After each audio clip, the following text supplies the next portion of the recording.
Hello दोस्तों, हम environmental pollution में आज नवा टॉपिक शुरू करेंगे।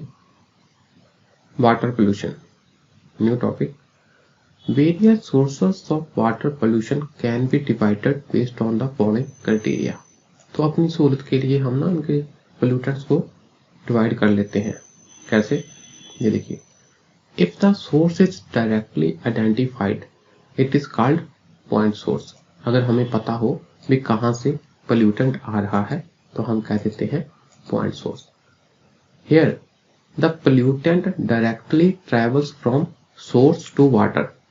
सोर्स से वाटर तक सीधा आ गया तो हम कह देंगे हाँ भाई उस पॉइंट से आ रहा है pollution. Being identifiable, so these types of sources are easy to regulate। भी हमको पता है कहाँ से पोल्यूशन आ रहा है, पोल्यूटर्स आ रहे हैं, तो इनको रेगुलेट करना थोड़ा इजी होता है। ठीक है जी। If sources cannot be identified properly and are diffused, then these are called as a diffuse or known point sources। ठीक है जी। अगर नहीं पता सोर्स का, उसको ढंग से आइडेंटिफाइड नहीं कर सकते, उसे कह देते हैं डिफ्यूज और non point sources. They vary with time and space and are difficult to regulate. तो हमको पता नहीं कि किस जगह से आ रहा है, किस समय में किस जगह से अधिकतर आ रहा है, तो टाइम और स्पेस के हिसाब से वेरी करता है, तो इसलिए इसको रेगुलेट करना मुश्किल होता है। ऐसे प्रश्न भी आ जाते हैं कि पॉइंट सोर्स को रेगुलेट करना आसान है या नॉन पॉइंट वाले को, तो आपने कहना है पॉइंट वाले को। ठीक है जी। The main sources of water pollution are, कहाँ से आ रहा है ये रट्टे लगा लेने हैं अपने। 3 पॉइंट मोटे मोटे रट्टे लगा लेने। कहाँ से? गरज से आने वाला sewage, industry waste and from agriculture sources. 3 ये आपने रट्टे लगाने हैं, घरों से, इंडस्ट्री से और एग्रीकल्चर से। ठीक। एग्जाम में आपके पास ना पॉइंट नहीं होंगे, इसलिए पहले कुछ कुछ रट्टे भी लगाने हैं। हाउसेस से आने वाला सीवेज, इंडस्ट्री से आने वाला वेस्ट और एग्रीकल्चर सोर्सेस से। ठीक। द सीवेज कंटेन्स, जो घर से हमारा निकलता है पानी वगैरह, सीवेज जो नालियों में बहता है, उसमें क्या होता है? ह्यूमन एंड एनिमल एक्सक्रीटा, इंसान और जानवरों का मल। ठीक है जी। फूड रेसिड्यूज, जो हम खाते हैं फल सब्जियां, उनका छिलके वगैरह, उनका बचा कुचा, वो भी इसमें आता है। कपड़े धोते हैं तो डिटर्जेंट वगैरह, सोप का जो है मैटर या अदर वेस्ट भी इसमें आ जाते हैं। ये मेन होते हैं। Warm water entering water bodies is a kind of thermal pollution. तो गर्म पानी भी कभी कभी इसमें जो एंटर होता है वो भी क्या है? एक प्रकार का पोल्यूशन ही है। Its main sources are the thermal and nuclear energy plant. तो कौन कौन से सोर्स हुए? थर्मल पावर प्लांट, वहां से निकलने वाला गर्म पानी, और न्यूक्लियर एनर्जी प्लांट्स। ठीक। Increased water temperature kills aquatic life. तो ये जो गर्म पानी हम ऐड किया, या वैसे गर्म सोर्स से क्या है, पानी गर्म हुआ तो क्या है? एक्वेटिक मतलब पानी में रहने वाले जो जीव जंतु हैं उनको हानि पहुंचती है, वो मर जाते हैं। Pollutants from industrial and municipal waste, sewage and agriculture run off are also seep into underground water, thus polluting it। तो धीरे धीरे जमीन में, सॉइल में रिसता जाता है, धरती में, और जो हमारा नीचे वाला पानी है उसको पोल्यूट कर देते हैं। ये बड़ी समस्या है। One another severe water pollution is caused by oil spills। Oil spill, जैसे तेल के टैंकर आ रहे हैं हवाई अपने समुद्री जहाज से, तो उसमें क्या है, कभी कभी किसी दुर्घटनावश क्या है, वो उसमें से ऑयल लीक कर जाता है, समुद्र में ऐड हो गया, तो वहां के पानी को पोल्यूट कर दिया। फ्रॉम टैंकर्स एट सी और leaks from underground oil storage tanks. तो कभी कभी हमने जो जमीन के नीचे टैंकर होते हैं हमारे, हमने ऑयल को स्टोर किया होता है, स्ट्रेटेजिक ऑयल रिजर्व भी होते हैं हमारे अपने, तो उसमें भी लीक हो सकता है, तो उससे भी पानी ग्राउंड वाटर में ऐड हो जाएगा। As oil tends to spread very fast, oil पानी से हल्का होता है, और वैसे भी जो पेट्रोल है, डीजल है, ये क्या है, बड़ी जल्दी स्प्रेड होते हैं। So these spills and leakages are very difficult to control, इनको कंट्रोल करना बहुत डिफिकल्ट होता है। And affect a large area in a very short time, तो बहुत कम समय में कितने ज्यादा एरिया को अफेक्ट कर देता है, ये भी खतरनाक चीज हुई।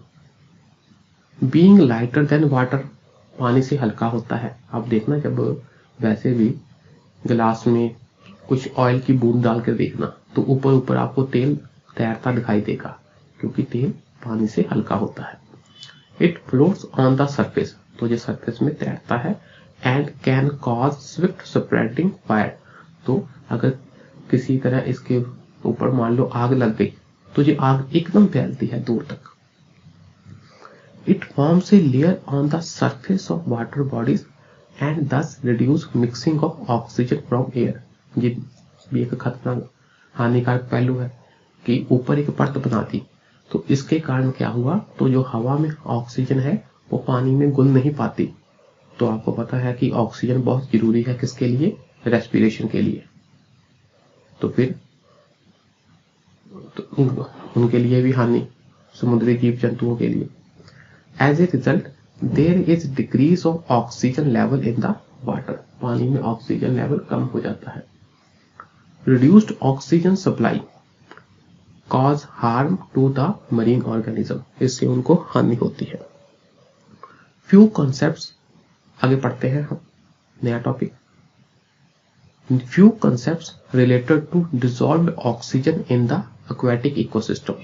जो हमारा aquatic ecosystem है, पानी वाला इकोसिस्टम है, इसके बारे में हम पहले पढ़ चुके हैं।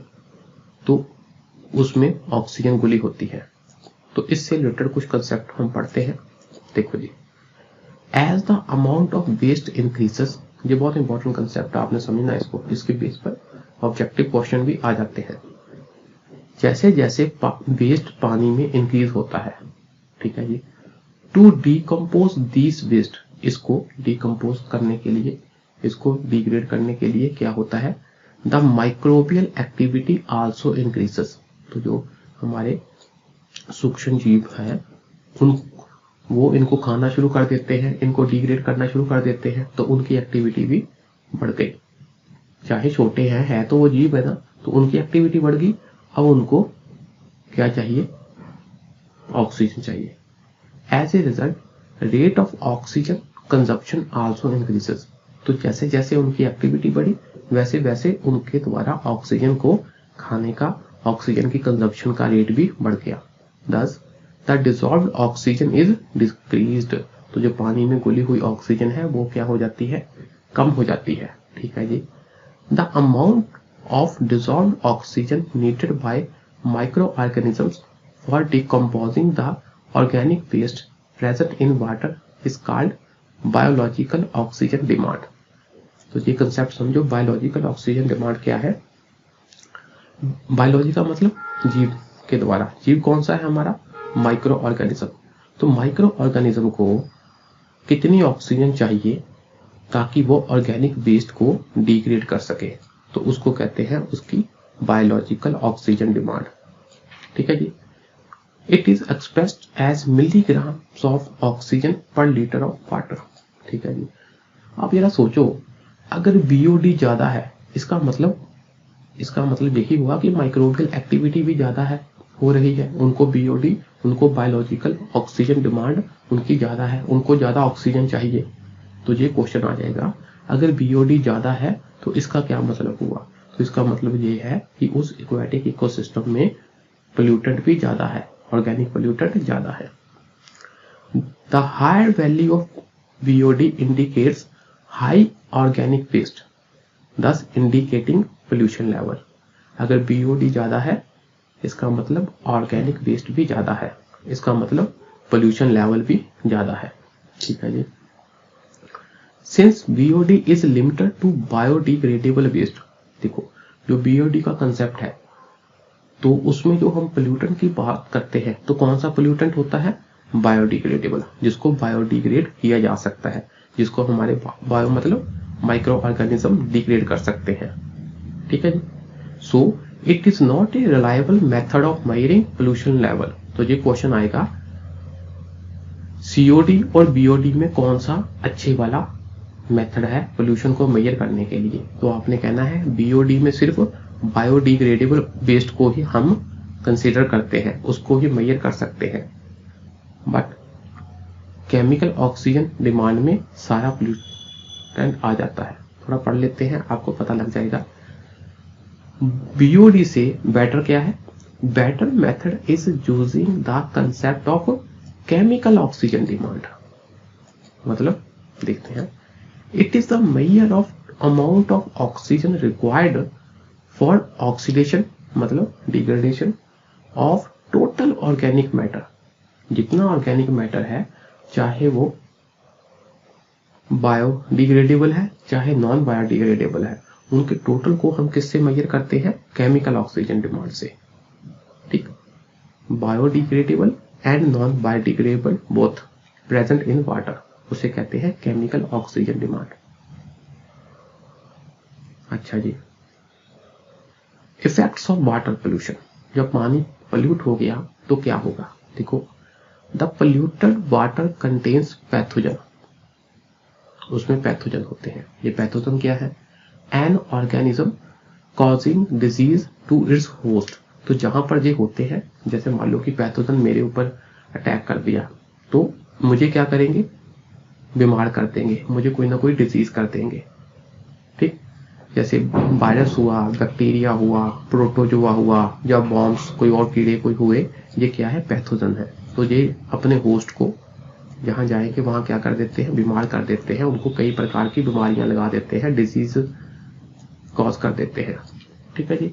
सो it causes various diseases like, देखो कॉलरा कर देते हैं, हैजा, जॉन्डाइस, पीलिया कर देते हैं, टाइफाइड कर देते हैं, अम्यूबाइसिस है ना, अम्यूबाइसिस। ठीक, अमीबा होता है हमारा जो, वो अमीबोबाइसिस कर देता है।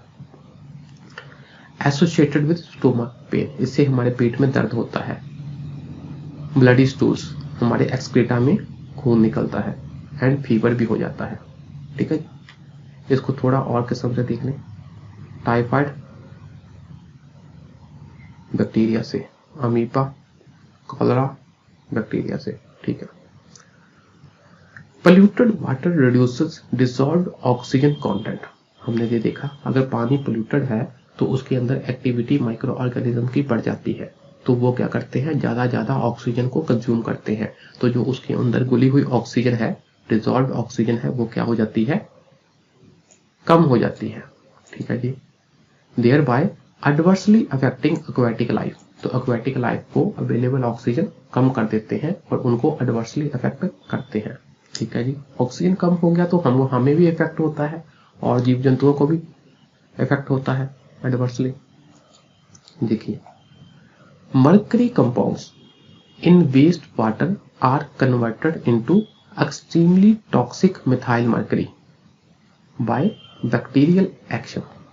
मान लो हमने पानी में मर्करी ऐड कर दिया, मर्करी पारा, तो ये क्या है, पोल्यूटेंट है, हानिकारक है। तो पानी में जाकर ये टॉक्सिक, बहुत ही जहरीली मिथाइल मर्करी में कन्वर्ट हो जाता है। किसके द्वारा, बैक्टीरियल एक्शन के द्वारा। ठीक है जी। आप मेन में याद रखना कि पानी में ये कंपाउंड बना देता है मिथाइल मर्करी, जो कि बहुत टॉक्सिक होता है, जहरीला होता है। ठीक है जी। अब क्या हुआ, ये मिथाइल मर्करी कहाँ गया, जो समुद्र में रहने वाले जीव जंतुओं में आ गया, मान लो मछली में आ गया। अब उस मछली को इंसान ने खाया तो इंसान में भी वो एंटर कर गया, क्या, methyl mercury. This methyl mercury can enter into human body through the food chain involving sea food. तो सी फूड जो खाएगा उसके अंदर भी ये मिथाइल मर्करी एंटर कर जाएगा। ठीक है जी। It can cause numbness of limbs, तो जो हमारी उंगलियां है ना तो वो सुन्न पड़ जाएंगी, लिप्स सुन्न पड़ जाएंगे, टंग हमारी जीभ सुन्न पड़ जाएगी, ब्लरिंग ऑफ विजन, हमारी आंखों की रोशनी भी खराब हो सकती है, डेफनेस, हमें सुनना बंद हो सकता है, एंड मेंटल रिटार्डनेस, तो हमारे दिमाग की जो है उसकी ग्रोथ भी नहीं अच्छे ढंग से होगी, तो हम दिमागी रूप से भी क्या है कमजोर हो जाएंगे। ठीक है जी। अब देखो हुआ क्या, एक crippling deformity was reported near Minamata bay in Japan in 1952। 1952 में ऐसे ही बीमारियों के लक्षण वाली, जिससे लोगों में ये जो हम पढ़ के आए हैं ऐसे ऐसे लक्षण पाए गए। क्रिपलिंग डिफॉर्मिटी मतलब उनमें ये वाले बीमारियां होने लग गई, ढंग से दिमागी विकास नहीं है, अंग पैर सुन्न हो रहे हैं, ठीक, आंखों की रोशनी जा रही है, तो कई प्रकार की बीमारियां के लक्षण देखे गए, डिफॉर्मिटी आ गई। ठीक, कहाँ, मिनामाता बे जापान में। ठीक है जी। अब उन्होंने रिसर्च की भी इसका क्या कारण है।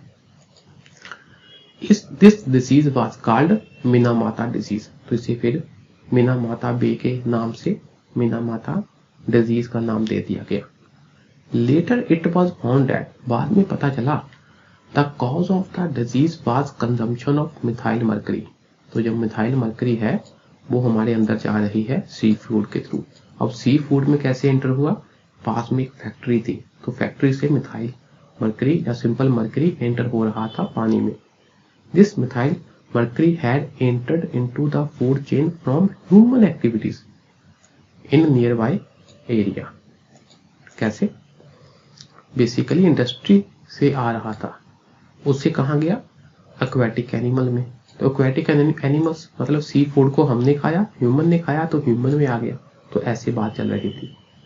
तो ये भी बड़ी एक बात है कि ये कारण पता लगने के बावजूद भी तो इसके कॉजेस को जो भी है तो टाइमली बंद नहीं किया जा सका, काफी थोड़ा टाइम लग गया। अच्छा जी, क्योंकि सिद्ध करने में टाइम लगता है, उसके बाद कोर्ट केसेस या वैसे भी है ना, तो जनता का नुकसान होता रहा। तो मिनामाता डिजीज किससे हुआ, एम से मिनामाटा, एम से मरकरी, ऐसे क्वेश्चन आ जाएंगे। वाटर कंटेमिनेटेड विद कैडमियम, अगर पानी में कैडमियम एंटर कर गया फिर क्या होगा, can cause cancer of lungs and liver, हमारे फेफड़े और लिवर का कैंसर हो सकता है। एंड एटाई डिजीज, और एक बीमारी का नाम है एटाई, आल्सो कॉल्ड एज औचौच डिजीज। ठीक है ना, इसे औचौच डिजीज भी कहते हैं। क्यों, it is a painful disease of bones and joints, हमारी हड्डियां, हमारे जॉइंट्स, जोड़ों का दर्द काफी होता है इससे, तो उसलिए फिर ना दर्द भरी आवाज औच औच या इटाई ऐसे इनका है, जापानी साइड की बोली है, ये वहां की भाषा है, तो इसलिए पेनफुल डिजीज ऑफ हड्डियां, बोन्स एंड जॉइंट्स, तो उसके कारण इसको ये है नाम उसका डिजीज का, इटाई या औच औच। तो आपको पूछा जाएगा ये वाला बीमारी किससे होती है, कैडमियम से। ठीक है जी, आगे बात करते हैं जी, hazards of ground water pollution, अगर ग्राउंड वाटर जमीन वाला पानी पोल्यूट हो गया फिर क्या होगा, नहीं चेंज हो रहा, चलो थोड़ा कोशिश करके पढ़ना आप भी। Excess nitrate in drinking water, पानी में जब नाइट्रेट ज्यादा हो जाए, reacts with haemoglobin to form methaemoglobin, मतलब सिंपली मीथेन है जो हीमोग्लोबिन के साथ नाइट्रेट ने रिएक्ट किया तो एक कंपाउंड बना दिया मिथेमोग्लोबिन। ये क्या है, it is non functional and है ना, इट कॉजेस, मतलब ये याद रख लो ये वाली बात, it impairs oxygen transport capacity of blood, तो जैसे हमने पढ़ा था ना कार्बन मोनोऑक्साइड के केस में, उसी प्रकार ये मिथेमोग्लोबिन भी है जो बेसिकली, दोबारा पढ़ो, नाइट्रेट पानी में आ गया, वो पानी में आकर हमारे जो लाल रक्ताणु है खून में, हीमोग्लोबिन, उससे अट्रैक्ट किया तो क्या बना दिया, मीथहेमोग्लोबिन। तो इससे क्या हुआ कि देखो जो हीमोग्लोबिन है ना, उसका फंक्शन होता है ऑक्सीजन के साथ अटैच होकर ऑक्सीजन को हमारे शरीर के डिफरेंट भागों तक, डिफरेंट सेल टिश्यू तक लेके जाना। तो जब हीमोग्लोबिन ने इससे रिएक्ट करके एक नया कंपाउंड बना लिया तो इसकी क्या है, ऑक्सीजन ट्रांसपोर्ट कैपेसिटी गड़बड़ हो जाती है। ठीक, या हम कह दें है ना, ब्लड की ऑक्सीजन ट्रांसपोर्ट कैपेसिटी कम हो जाती है, तो बस हमारे अंगों को ऑक्सीजन नहीं मिला तो गड़बड़। This condition is called methaemoglobinaemia. ठीक है ना, ये कहते हैं इसे, जहां ब्लू बेबी सिंड्रोम। क्यों? क्योंकि जो बेबी है, हमारे बच्चे हैं, उसका स्किन का कलर ब्लू हो जाता है, क्योंकि ऑक्सीजन की कमी के कारण कुछ कुछ पोर्शन में हमारे शरीर में नील सा पड़ जाता है, तो इसलिए इसको ब्लू बेबी सिंड्रोम भी कहते हैं। तो ये आएगा एग्जाम में, किसके कारण होता है, नाइट्रेट के कारण। ठीक है जी, आगे बात आती है जी fluoride. Excess fluoride in drinking water causes painful joints. पानी में फ्लोराइड बढ़ गया ग्राउंड वाटर में, तो हमारे जो जोड़ है, जोड़ों का दर्द होता है, ये एक बात है। इसे कहते हैं skeletal fluorosis. Deformity of teeth, ठीक, दांत खराब हो जाते हैं। न्यूरोमस्कुलर डिसऑर्डर्स, हमारी जो दिमाग की नसें हैं वो भी इफेक्ट होती हैं। गैस्ट्रोइंटेस्टिनल प्रॉब्लम्स, पेट से संबंधी। एंड हार्डनिंग ऑफ बोन्स, ठीक है, हमारी हड्डियां काफी हार्ड सी हो जाती हैं। तो over exploitation of ground water can lead to leaching of arsenic from rock and soil into the ground. ये बात इंपॉर्टेंट है, इस कंसेप्ट को समझना। जब हम पानी बहुत अधिक खींच लेते हैं ना जमीन से, तो दूर दूर से आसपास वाला जो दूर दूर और जगह का पानी है ना, वो अंदर ही, धरती के अंदर ही अंदर रिश्ता रहता है, धीरे धीरे रिश्ता रहता है उस जो वैक्यूम आपने जनरेट किया है, जो पानी निकाल लिया है, उस पानी की पूर्ति के लिए। और आसपास वाले एरिया का पानी अंदर ही अंदर चट्टानों से, मिट्टी से घिसता घिसता ना, ऐसे उनको घिसता, धीरे धीरे धीरे घिसता हुआ और धीरे धीरे क्या है, उस जगह आ जाता है। तो जैसे जैसे वो दूर से आएगा अंदर ही धरती के, तो अपने साथ जो रॉक है या मिनरल है, उनके साथ घर्षण से घिसता हुआ ना, उनमें अपने में कई प्रकार के जो मिनरल्स हैं वगैरह ऐड कर लेता है। तो इसमें क्या है खास, फ्लोरीन भी ऐड कर लेता है। तो जहां आप ज्यादा ग्राउंड वाटर निकालोगे तो ऑब्वियस है कि आसपास के एरिया का पानी जब वहां आएगा तो अपने साथ अपने में फ्लोरीन को भी मिलाकर ले आएगा, और इस एरिया में क्या कर देगा, आर्सेनिक को भी ले आएगा। ठीक है, फ्लोराइड को ले आएगा, आर्सेनिक को ले आएगा, मेनली आर्सेनिक को ले आएगा, और भी जो भी रास्ते में आएगा पत्थर वगैरह, उससे वो मैटर मिनरल वगैरह अपने में घोलता हुआ ले आएगा, और पानी में फ्लोराइड या आर्सेनिक की मात्रा को बढ़ा देगा। तो ये प्रॉब्लम आजकल काफी वेस्ट बंगाल में देखी जा रही है। ठीक है ना। Chronic long term exposure, chronic का मतलब होता है लॉन्ग टर्म। ठीक है, exposure to arsenic causes black foot disease, इससे ब्लैक फुट डिजीज होता है। पानी में ना काले काले ऐसे स्पॉट से हो जाते हैं। आपने फोटो देख लेनी है ब्लैक फुट डिजीज की, तो और क्लियर हो जाएगा आपको। These days, arsenic contamination is a serious problem in the areas of West Bengal. West Bengal में सीरियस प्रॉब्लम है। And delta of Ganga, Ganga के डेल्टा में भी ये बात हो रही है। ठीक है, where ground water is over exploited, जहां जहां पानी ज्यादा हम निकाल लेंगे वहां ये समस्या है। It has caused serious arsenic poisoning to large population of the area. ठीक है, बड़ी गड़बड़ हो रही है, आर्सेनिक पॉइजनिंग हो रही है, ठीक, ब्लैक फुट डिजीज हो रहे हैं। Water pollution also cause biological magnification and eutrophication, ये भी करते हैं। ठीक, चलो जी, आज के लिए इतना ही रहने देते हैं, बाकी नेक्स्ट क्लास में। शुक्रिया।